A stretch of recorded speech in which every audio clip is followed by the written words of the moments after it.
Hello everybody and welcome back to How to Create Mod, a series where I show you how all the Create Mod mechanics work so you can build your own factories like a pro. In the last episode, we looked at power generation, including water wheels, windmills, and steam engines. And today we are going to look at mechanical movement, or in other words, how to move power around your factory. I created a Modrinth export of this mod pack, which can be downloaded on my Discord, and the link to that is in the description below. And I'm going to do the classic YouTuber thing. Subscribe and give this video a like right now before you forget, and stay tuned to the end of this video. I have something really cool coming up and I can't wait for you guys to see it. So let's just jump straight into the video. So I'm just going to assume that you've seen episode 1 over there. If you haven't, I'll link it in the card above. But we'll basically be following in the power is from that situation over there. This is the power. You can't have this. It's a Create Mod motor. It's basically just for testing and practice purposes, just like this. So we're going to start off with the basics. The basics is a shaft. With a shaft, you can basically make all of the other mechanical components. To make a shaft, you need andesite alloy. And the best way to make andesite alloy is in a basin, but that will be in an upcoming video, actually that video over there. So it looks like it's going to be video number 6. So if you want to see that, you better subscribe. Once you've made your shaft, you can go ahead and make your cogwheels, your small cogwheels, your large cogwheels. Then you can get into all these fancy things, the gearboxes. So you can get just a regular gearbox, which is this one over here. You'll see the gears are on just the side over here, whereas this is a vertical gearbox. To create a vertical gearbox, you can just put this in your inventory over here and you can convert it to vertical. And if you've got a lot of verticals and you want them to be regular gearboxes again, you can do that. So you can literally just be crafting these in your 2x2 inventory just on your person. And this is just showing you that we can have power going vertically. There's another way to have power go vertical, that is using the mechanical chain drive. So we'll get to that now. And this over here, you can see the power is changed from this direction. It's now going this way. So I'm just going to break this. There we go. So you see the power actually comes out the side. So it's on all 4 sides is the power. So we can have multiple things powered on this side and this side while the power is still feeding through the original track. And then in order to have things powered anywhere else, this is a vertical option. So once it goes up, it can also go laterally, vertically, it doesn't matter. So we are going to connect all of this using one of those. We could also use another gearbox. This is just to bring power vertically to make it go up. So you can either use a shaft, so you can use a vertical gearbox with the shaft. You can use encased chain drive. I've seen people essentially taking a shaft like this with a belt, with a mechanical belt. And you can add another shaft on top of it, just like this. And then you can add a belt to this. See, now the belt's going up. And you can make the belt go up as high as you want by just clicking on it with a belt in hand. And you can make it go up. So you can then, take the power that's now gone up here and you can add your own things to it. So the power will go up any way that you want it to go. The thing that I want you to take a note of is everything is going in the same rotation. We can make that change. So using a clutch, which I showed you in the previous video, we can turn off power to this section. So the reason you would use a gearbox is if we're going to have a smaller power input, so we're going to have, say, for example, 2 water wheels or a smaller windmill, we don't have a lot of stress units to run multiple things. So it makes sense that we can use the same power. We can put clutches in between different sections. And let's just say, for example, once we've turned that off, we turn on another machine like a mixer or something that we've sped up using the gear ratios. And we can go ahead and make some andesite alloy with andesite. So that's a good way in order to run a lot of things on one small power system. Using the clutch, you can turn it off and you can run multiple things. Otherwise, it gets stressed and everything stops. If you don't know what I'm talking about, watch the previous episode. Episode 1, we covered power basics, stress units. We talk about overstressing, how to relieve the stress, all of that. So go back to episode 1. It's very useful. All right, so we've got the clutch.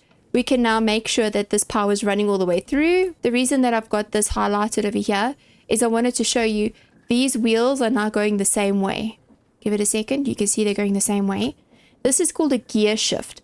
When we power a gear shift, we actually change the rotation through the gear shift to a different rotation. So So if this is going clockwise, you see it's going clockwise, that is going anti-clockwise. Do you see that? So another thing to just pay attention to is if this is going the opposite way, so this is going anti-clockwise, that at the top will also go anti-clockwise. The only way that you can get that to change is you either use another gear shift at the top or you use 2 gearboxes. So a gearbox will change the rotation. Let's put the gearbox over here. So you see this is going clockwise. This is going clockwise. If I do this, do you see now it's going anti-clockwise? When you put 2 gearboxes together, the rotation actually changes. And the reason why this is beneficial, so this is a good thing. It's not a bad thing. It's a very good thing. The reason why this is a good thing is for a situation exactly like this.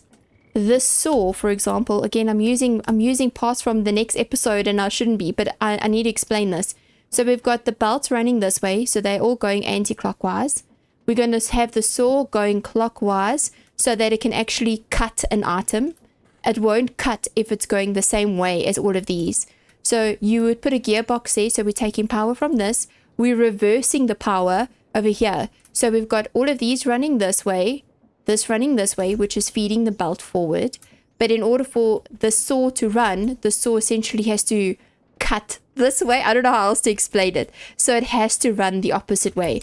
And using this means that we can actually get different rotation with these 2 items sitting next to each other. And then all I do is I just do that. So we'll have a belt over here, a saw over there, and another belt, meaning all the items are moving in this direction, which is the direction we would probably want it in.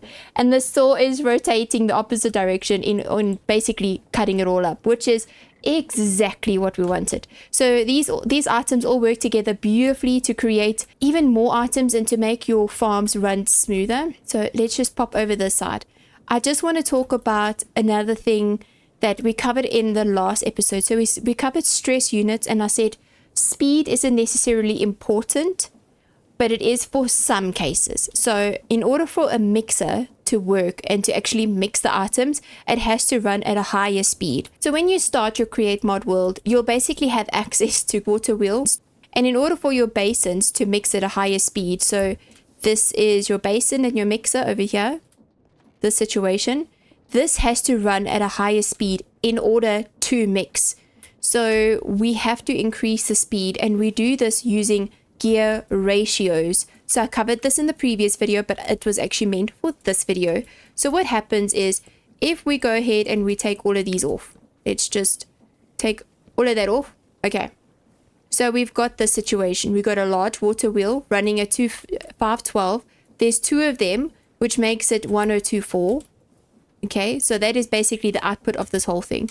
If we have a look over here, the speed is really slow, which is fine. It's really slow. We've got over 1,000 stress units that are generated here. Wonderful. That's awesome. But we can make it faster. If we take a large cog and place it onto any power source that we would like to speed up, we take the large cog, we put it on here first. That basically generates at the same speed as the water wheel. We want this to speed up, so we put a small cog. This cog will run at double the speed of the large cog. We then go, okay, we want to speed it up even more. We put the large cog on the small cog, which means now this larger cog is running at the double speed of the larger one. Then we go ahead and with the andesite casing over here, it means that we can place the small cog.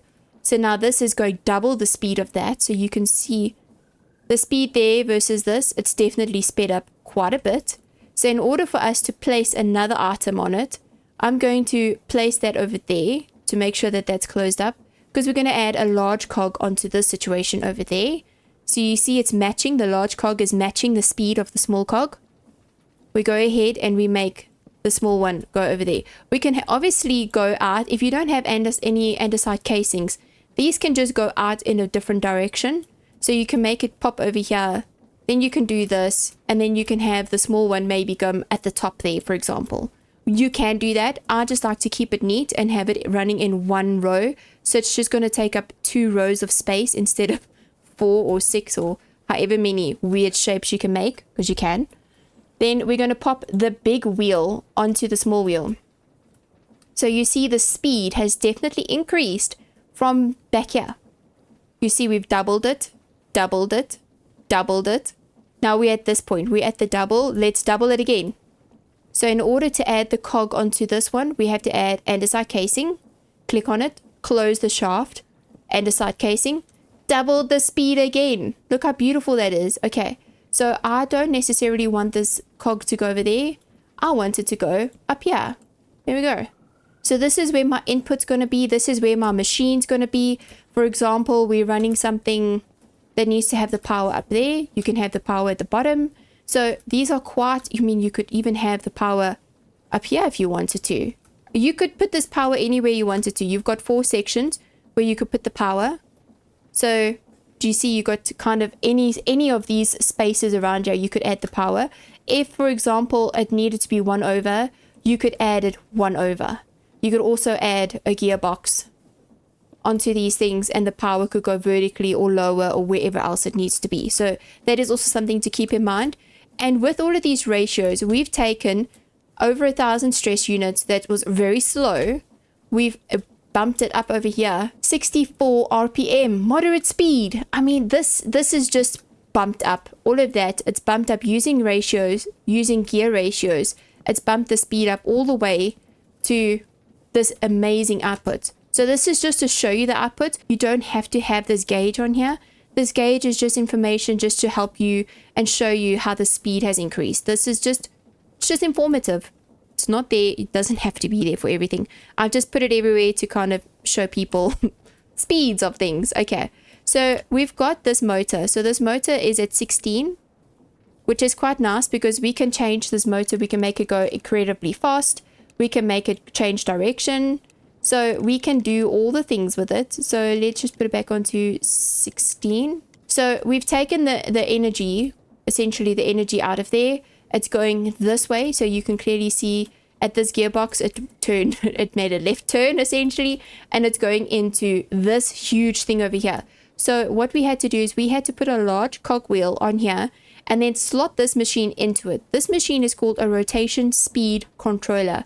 What this thing does, it takes whatever speed input. So in this case, we've got 16 because that's what it's set over there.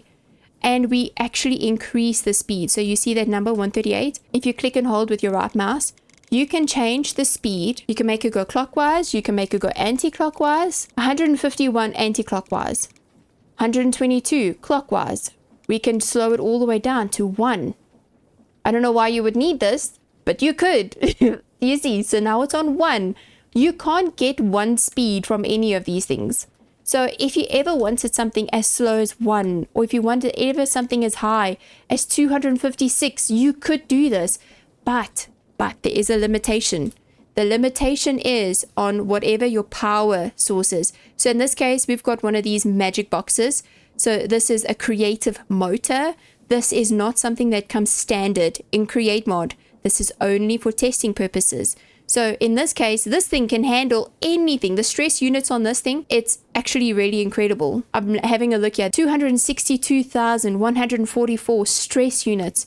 That's amazing. This thing has no limitation. But your power that you have in the world that you have to make, your water wheels, your windmills, all of those things have a limitation.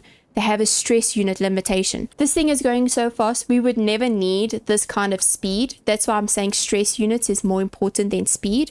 But if we had to put, say, for example, crushing wheels on here, it would crush at a ridiculous amount of speed. The crushing on there would, it's crazy. It's absolutely crazy speeds that we're talking about. Honestly, don't think you would need a speed like this. I think if you really wanted a pretty decent speed, I would say maybe 64 is a pretty good speed. Leave it in the comments below. What would you do with the speeds at this? 128 speeds, 256 speeds. What would you do with that? Let me know in the comments below. Write it in. I'm curious because I don't know what I would use that for. That's this crazy speeds. This has been mechanical movement, moving your power from one side of your factory to the other side of your factory and getting all of your machines aligned, working, sped up, slowed down, whatever you need them to be, rotating clockwise, rotating anti-clockwise. All of these things have been discussed in this beautiful episode.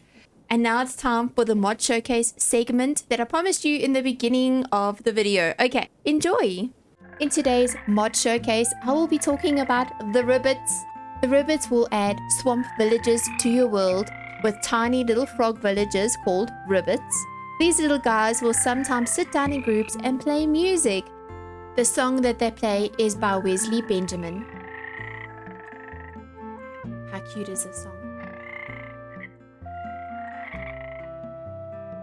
Oh, so this is the fisherman, this is the sorcerer, and when it rains, they got little flowers and a lily pad as a little umbrella. So cute, right? Oh, so sweet. Okay, let's make the weather clear. Weather clear. There we go. And he's going to pack his little umbrella away. Fisherman Ribbit, you can trade with him. So you can either use raw salmon, get amethyst. And using amethyst shards, you can purchase cooked items and some fishing rods from him. And the Merchant Ribbit. Using amethyst shards, you can purchase all the items that the Ribbits exclusively have, as well as maracas. So you can go ahead and play music with them. And over here we have a little gardening Ribbit with a little watering can in his hand. And what he'll do is he'll just water the garden. So cute. Look at that little watering can. It's too cute. Look at that.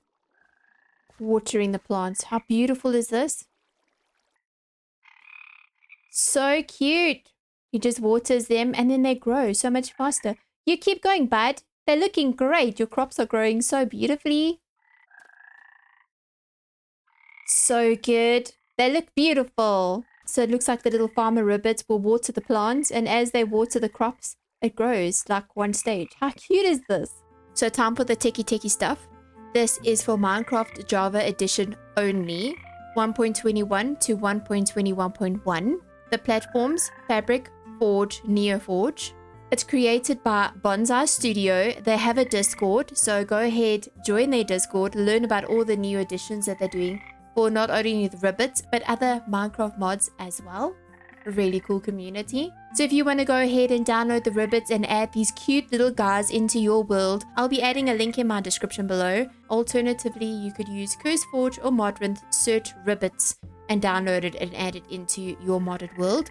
I have also created a Modrinth export of this world that has Ribbits and all the other mods for not only Create Mod, but anything else that makes the gameplay really fun. The export to that is in my Discord. The link to my Discord is below. Join the community. We have a lot of fun. My Discord is active every single day, and it's a great community to hang out, chat with, great support. So come on over and say hello. Be part of the Sparkle Club.